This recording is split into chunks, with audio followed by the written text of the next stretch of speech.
Kenapa sih orang itu kalau dapat takdir yang tidak menyenangkan itu kok langsung terpuruk? Kenapa orang kalau dapat takdir yang tidak diharapkan, kenapa sebagian di antara mereka terpuruk? Karena mereka hidup di hari ini tapi mikirnya masa depan. Waduh, kok ngene? Iki meneh aku mangan opo? Padahal meneh durung mesti tetep melarat, bisa jadi meneh moro-moro bisa.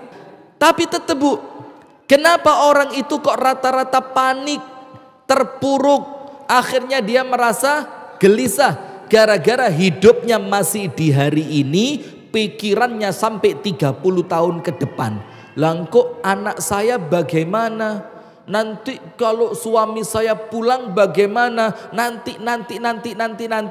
Wes kadung mikir, ngeluh, nantinya datang orangnya sudah mati. Rugi apa enggak? Rugi. Nah, itu poin pertama. Tugas Anda kalau tidak tahu besok bakal terjadi apa, berarti tugas Anda apa? Yang penting hari ini lakukan yang terbaik. Ustadz, kenapa disuruh melakukan yang terbaik? Rumusnya satu. Dalam surat Ar-Rahman dikatakan hal jazaul ihsani illal ihsan. Orang yang melakukan kebaikan Allah balas dengan apa? Kebaikan. Berarti selama hari ini ada kesempatan berbuat baik, berarti besok insya Allah pasti baik. Kenapa? Kebaikan Anda tidak akan setuju. Al jaza'u min jinsil amal. Balasan sesuai dengan amalan. Kalau hari ini Anda melakukan baik, balasannya besok datangnya baik atau buruk? Nah ya wes. Apalagi ketika Anda melakukan aktivitas yang positif, itu akan mengalihkan perhatian Anda atas takdir yang sedang terjadi. Itu poin pertama. Berarti kalau kita tidak tahu besok terjadi apa, karena takdir yang sedang terjadi sekarang, tugas kita nomor satu, jangan mikir besok. Selama Anda hidup di hari ini, maka hari ini lakukan yang terbaik. Kenapa? Karena kalau hari ini bisa baik, insya Allah besok balasannya pasti baik. Nomor dua, kalau saya tidak tahu besok bakal terjadi apa, pengetahuan manusia terbatas. Tugas kedua apa? Husnudzon. Wis, jangan mikir yang jelek-jelek. Karena ada orang terlanjur mikir yang jelek-jelek, ternyata yang dia pikirkan gak terjadi. Maksudnya apa? Tiwas mikir jero-jero, tiba nih gak enek opo. Kesian kan? Wis kadung darahnya naik. Nah, maka jangan mikir yang jelek. Jangan mikir yang jelek. Husnudzon kepada Allah, baik sangka kepada Allah. Kenapa harus baik sangka? Bu, Allah itu maha baik. Allah itu maha baik. Bahkan Allah Ta'ala dengan ibu kandung kita, maaf ya, bukan membandingkan antara Allah dengan makhluk, karena Allah tidak ada yang serupa dengan Allah sedikit pun, betul tidak? Tapi orang paling sayang sama kita saat dunia siapa? Ibu, iya orang tua. Di antara bapak sama ibu, mana yang paling sayang sama kita? Ibu. Sekarang anaknya sakit, ibunya ndak bisa tidur, malam-malam dipuk-puk, anaknya ngelilir, diambilkan air putih disuruh minum, nanti badannya panas kompres. Itu kan ibu. Sampai seorang ibu itu rela ketika ngelihat anaknya sakit, wes ojo sampean sing loroh mendingan. Betul enggak? Sekarang lihat, Nabi Muhammad mengatakan, Allahu arhamu bikum min hadhihi biwaladiha. Allah Ta'ala lebih penyayang kepada kalian, lebih open kepada kalian, lebih perhatian kepada kalian, lebih tidak tega kepada kalian dibandingkan ibu kepada anaknya. Berarti Allah maha penyayang apa enggak? Maha penyayang. Sekarang perhatikan, kalau ada Allah yang maha penyayang, Allah yang tidak pernah jahat, Allah yang tidak pernah nolak permintaan, Allah yang tidak pernah menginginkan kita celaka, ternyata kita suudzon sama Allah. Benar atau salah? Kurang ajar apa enggak? Lawang zat yang luar biasa, maha perkasa, maha kuasa, maha baik, maha rahman, maha rahim. Lah kok Anda tega-teganya sampai suudzon. Selain itu Bu, kenapa kita perlu husnudzon kepada Allah? Karena Allah di dalam hadis qudsi sesuai dengan prasangka siapa? Hambanya. Sekarang kalau Anda kena sesuatu musibah yang itu merupakan takdir Anda, tapi Anda tidak harapkan, maaf ya, pas lagi sayang-sayangnya sama suaminya, Anda meninggal apa diambil orang? Nah, sekarang misalkan begitu, lagi sayang-sayangnya sama suami, ternyata Allah memberikan takdir, yang takdir itu mungkin di pandangan mata kita itu takdir yang tidak baik. Pas sayang-sayangnya suaminya meninggal. Terus setelah itu, pantas tidak Anda berprasangka baik kepada Allah? Oh, suami meninggal ini untuk supaya Allah ngasih pahala besar buat saya. Untuk supaya Allah mengampuni dosa saya. Untuk supaya Allah menjadikan saya ini, suami meninggal dalam keadaan dia ridho sama saya. Belum tentu kalau dia panjang umur saya bisa nyenengin dia terus. Nah, maka dibangun prasangka yang baik. Itu nomor 2. Kenapa?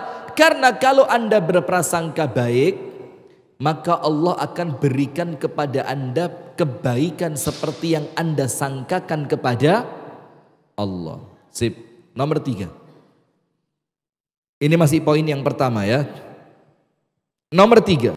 Apa tugas Anda kalau Anda tidak tahu apa yang akan terjadi? Nomor 1, ikhtiar yang terbaik. Tidak usah mikir besok, lakukan yang terbaik kapan? Sekarang atau hari ini.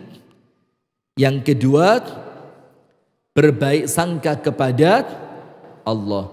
Nomor 3 apa? Sabar. Nomor 3 apa? Sabar. Sekarang gini Bu, kalau setiap yang Anda inginkan oleh Allah diberi, maka Anda tidak akan ngerti arti kata sabar itu, tidak ngerti Anda. Kalau setiap apa yang Anda inginkan ternyata Anda mendapatkan, semua yang Anda inginkan sama Allah langsung dikasih. Kepingin sehat, moro-moro sehat. Kepingin sugih, tiba-tiba kaya. Kepingin dapat suami yang baik, tiba-tiba muncul suami yang baik. Kepingin dapat anak yang solihah, tiba-tiba lahir anak yang solih dan solihah. Setiap apa yang Anda inginkan sama Allah dikasih, maka Anda tidak dapat pahala sabar. Ibu-ibu tahu enggak? Di dalam hadis yang sahih riwayat Imam Tirmidzi, nanti di hari kiamat Bu, manusia itu oleh Allah dibagi 2 kelompok. Berapa? 2. Yang pertama dinamakan ahlul afiyah. Ahlul afiyah. Apa ahlul afiyah itu? Orang yang di dunia hidupnya enak terus. Paling sakit yo mek flu. Ada masalah paling yo ala masalah-masalah yang kecil. Tidak pernah ada masalah besar, tidak pernah kena musibah besar, tidak pernah ada sesuatu yang menguras pikiran dan tenaga. Itu namanya ahlul afiyah.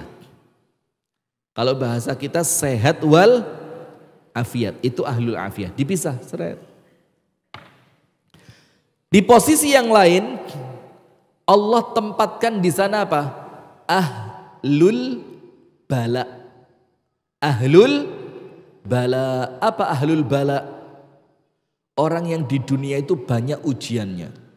Suami meninggal, atau kalau laki-laki istrinya meninggal, anaknya sakit, bikin bisnis ditipu sama orang, badannya penuh dengan penyakit, di rumah tangga ndak beres, sama tetangga disakiti, wis pokok hidupnya itu apa ya, susah terus. Maka dipisah. Yang sebelah sini orang-orang yang ketika di dunia uripe nyaman. Yang sebelah sini orang-orang yang ketika di dunia Bu, itu kesulitannya ndak pernah berhenti. Sudah. Yang pertama kali oleh Allah dihisab untuk nanti bakal dimasukkan surga atau neraka, itu bukan ahlul afiyah, tapi ahlul bala. Itu hadisnya sahih. Dipanggil sama Allah, ahlul bala sini. Bala itu salah satunya apa? Takdir di dunia yang tidak kita harapkan. Kepingine soge dadine melarat, kepingin rumah tangga baik, ternyata Allah uji dengan ujian di dalam rumah tangga. Kepingin anaknya sehat, anaknya malah meninggal. Nah itu salah satu bentuk bala. Dipanggil sama Allah, sini berangkat ahlul bala, tung. Terus katanya malaikat, ya Allah tidak perlu dihisap. Loh kenapa? Kita kan mau menghisap dia. Apa kata para malaikat? Wis impas. Sudah apa? Impas itu apa? Sudah 00. Kenapa 00? Mereka dosanya ada ya Allah. Tapi semua dosa-dosa yang mereka lakukan itu sudah terhapus dengan apa? Dengan ujian-ujian yang mereka jalani, dengan musibah-musibah yang mereka terima, dengan takdir-takdir buruk yang mereka alami ketika mereka di dunia. Terus Allah bilang apa? Oh ya sudah, kalau gitu langsung geser, kirimkan mereka masuk surga. Ahlul bala. Ahlul afiyah ngelihat, tanya sama malaikat, malaikat itu mukanya susah-susah itu. Lah kok langsung masuk surga, kenapa? Katanya hisab, katanya mizan, katanya ngelewatin sirot. Lah kok mereka langsung? Apa kata malaikat? Tidak ada yang dihitung. Loh kenapa tidak ada yang dihitung? Hidupnya waktu di dunia terlalu susah.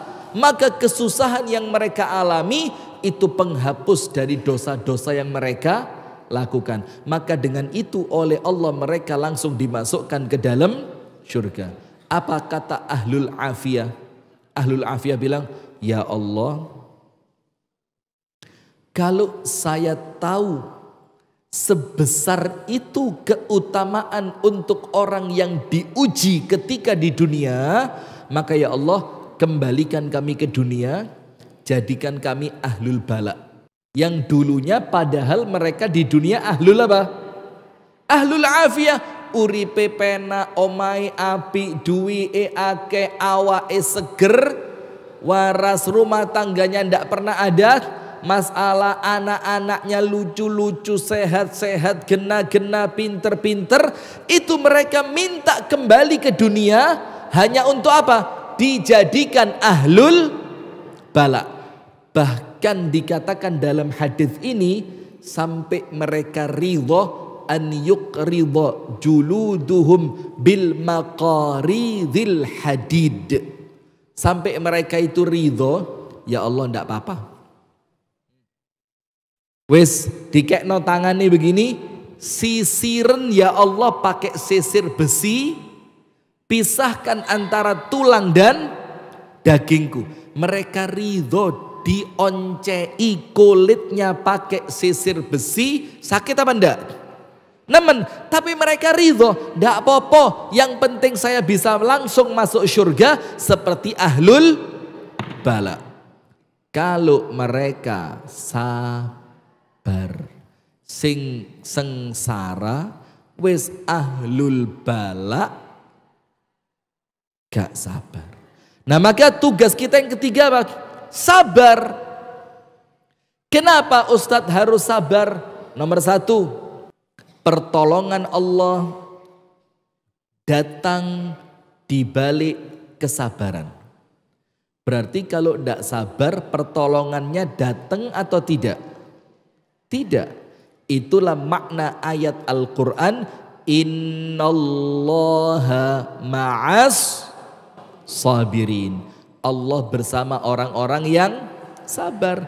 Nah, kebersamaan Allah kepada orang yang sabar itu artinya apa? Apakah Allah ngikut gitu? Mas melok, Nduk melok? Enggak. Kebersamaan di situ adalah kebersamaan pertolongan dari Allah. Dalam hadis dikatakan, ala wa innan nasra ma'as sabri. Kemenangan itu datangnya di balik kesabaran. Lah kalau Anda dapat takdir yang tidak Anda harapkan, takdir yang tak kuharapkan, terus Anda tidak sabar, golek apa terus? Apakah paniknya Anda merubah keadaan? Apakah Anda teriak-teriak bikin Allah cinta? Apakah teriaknya Anda mendatangkan pahala? Nah maka apa? Ketika Anda mendapatkan takdir yang tidak kuharapkan, kalau tidak sabar ya rugi. Wong takdir itu urusannya siapa, Bu? Allah. Anda bisa merubahnya ngotak-ngatik. Oh iki takdirnya pegatan, wis tak ijolno koncoku wis. Iki takdirnya munggah haji ping 3 tak PE wis. Iki takdire bojone nggawa wanteng beneh tanggung jawab sugih anak tunggal. Oh iki tak gayaku. Iki takdire bojone welek kereng ireng melarat. Iki tak kene koncoku. Bisa main begitu? Ndak bisa. Maka memang tidak ada cara lain kecuali harus sabar. Nah, kenapa harus sabar? Nomor 1, karena pertolongannya Allah datang di balik kesabaran. Berarti kalau ada takdir yang tidak kuharapkan, Anda sabar. Maka tinggal nunggu aja, Bu. Nunggu apa? Tak kasih contoh. Tahun lalu tidak jadi berangkat haji. Ini contoh kecil aja. Bukan untuk apa, tapi untuk nyeneng hati saya sendiri. Setelah haji tahun itu batal, sama travelnya dikasih apa? 2 kali umroh gratis VIP. Diijoli. Plus tahun ini insya Allah diberangkatkan haji tanpa biaya tambahan. Bonusnya apa? Umroh 2 kali ngerti VIP. Itu hasilnya. Plus banyak keuntungan-keuntungan yang lain. Kenapa? Karena waktu takdir yang tidak diinginkan terjadi, ketika takdir yang tidak diharapkan terjadi, semuanya insya Allah mampu bersabar. Sip. Kenapa harus sabar? Nomor 1, karena pertolongan Allah di balik. Nomor 2, kenapa harus sabar? Kenapa? Karena pahala yang besar menanti untuk orang yang mampu sabar. Understand? Pahala besar Allah berikan untuk siapa? Kalau tidak kena takdir yang tidak diharapkan, bisa tidak dapat pahala sabar? Tidak bisa. Wong uripe enak terus, awake sehat terus, duwike akeh terus, anake genah terus, apalagi harapannya terus tercapai, enak. Terus pahala sabar dia dapatkan dari jalur sebelah mana? Nah maka dengan itu ketika Anda sedang mendapati takdir yang tidak kuharapkan, masukin sini, Bu. Jelep, jelep, jelep. Apa? Ini kesempatan untuk dapat pahala besar. Apa pahalanya? Allah firmankan dalam Al-Quran, innama yuwaffas sabiruna ajrahum bighairi hisab. Orang yang sabar Allah kasih ganjaran ndak pakai hitungan. Ndak pakai apa? Ndak pakai hitungan. Berarti pahalanya besar atau kecil? Besar. Sampai tadi orang yang di dunia uripe enak terus, itu rela kulitnya disisir pakai sisir apa? Besi. Hanya untuk supaya dapat keutamaan seperti orang yang sabar ketika di dunia oleh Allah diuji. Faham ya? Nomor 2, kenapa harus sabar? Karena itu peluang mendapatkan pahala besar. Nomor 3, kenapa harus sabar? Kenapa harus sabar? Peluang diampuninya dosa. Ibu-ibu punya dosa atau tidak? Punya. Banyak atau sedikit? Banyak. Yakin diampuni sama Allah? Sombong. Yakin diampuni? Gini Bu, cara manusia menyikapi dosa itu dua. Ini tidak usah ditulis, tidak sesuai dengan materi ini. Ini iklan. Cara manusia menyikapi dosa itu dua. Nomor satu, dia yakini Allah Maha Pengampun sehingga dia tidak putus harapan. Nomor dua, ada kekhawatiran oleh Allah dosanya tidak diampuni supaya dia senantiasa waspada. Itu cara untuk kalau kita berdosa. Misalkan, na'udzubillah, kita lakukan dosa besar, mabuk misalkan, na'udzubillah, a'azzanallahu wa iyyakum. Kita setelah mabuk sadar, loh kok masjid? Kaget ya, berarti aku membagi mabuk di masjid. Ternyata enggak, semaput di pinggir rembong, diangkat satpam masjid, dimasukkan masjid. Nah sudah, apa yang terjadi Bu? Selalu dia nyesel, ya Allah kok sampai mabuk? Kok saya minum apa yang diharamkan oleh Allah? Nah ketika itu Bu, apa yang terjadi? Tobat. Nah ketika Anda tobat, masukkan ke pikiran dua. Nomor satu, Engkau ya Allah yang aku sedang bertaubat kepadamu, Engkaulah zat yang maha menerima tobat. Biar tidak putus asa. Tapi di sisi yang lain ingat, ya kudu kuatir, iya lek diampuni. Kalau enggak ya apa? Nah maka dengan itu, ketika Anda sedang terkena takdir yang tak kuharapkan, Anda kan disuruh sabar tadi. Kenapa harus sabar? Karena yang ketiga, takdir yang tak kuharapkan itu kalau Anda bisa sabar, itu peluang untuk dosa Anda apa? Diampuni. Berarti perlu enggak ampunan dari Allah? Perlu. Berarti salah satu yang menjadi sebab Allah mengampuni dosa kita itu apa? Ya musibah itu. Ya takdir yang tidak kuharapkan. Dalilnya begini. La yazalul bala'u bil mu'mini wal mu'minati. Terus Allah akan turunkan musibah. Untuk siapa? Orang beriman laki-laki maupun perempuan. Fi nafsihi wa malihi wa waladihi. Diuji lewat kesehatannya, diuji lewat anak turunnya, diuji lewat hartanya, rezekinya. Pokok diuji. Tujuannya apa? Hatta yalqallah, sampai nanti kalau dia meninggal dunia, walaisa alaihi khati'ah, dia meninggal dalam keadaan tidak bawa dosa. Dosanya kemana? Diampuni dengan Anda sabar ketika terkena musibah. Dalam hadis yang lain, ma yusibul mu'min min ghammin wala hammin wala hazanin wala syaukat yushakuha illa kaffarallahu bihi min khataya. Tidaklah orang Islam itu capek, sedih. Sedih pernah? Sering juga, kurang wiritan. Sedih. Terus apa lagi? Sumpek. Capek, sedih, sumpek. Dihina orang, pernah? Dicaci maki orang. Kemudian apa? Sampai pun seujung duri. Sampai pun duri yang menusuk ke kakinya. Apa Rasulullah katakan? Illa kafarallahu bihi min khataya. Kecuali dengan semua itu, dengan capeknya, sumpeknya, gelisahnya, sedihnya, sakit hatinya, sampai duri, itu Allah jadikan sebab dosa-dosanya dia diampuni. Faham gak Bu? Nah berarti kita perlu sabar. Kenapa harus sabar? 3. Berarti faham Bu ya? Kita ulang dari awal. Kalau ada takdir yang tidak kita harapkan, nomor 1 masuk kenapa ke sini? Saya ndak tahu, Allah yang tahu.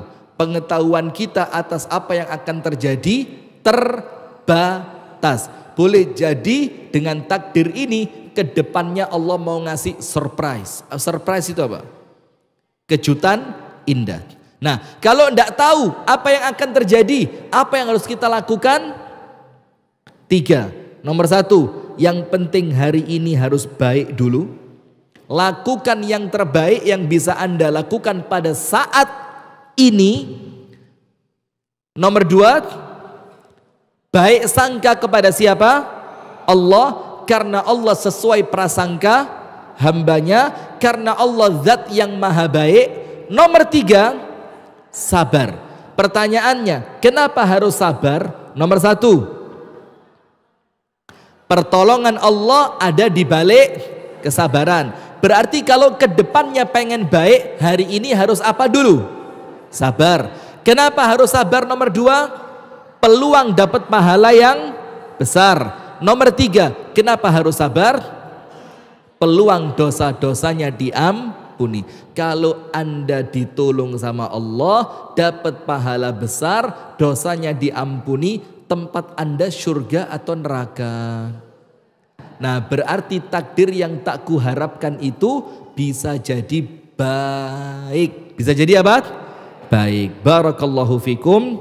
Semoga ada manfaatnya. Kita tutup. Subhanakallahumma wa bihamdika asyhadu an la ilaha illa anta astaghfiruka wa atubu ilaik. Assalamualaikum warahmatullahi wabarakatuh.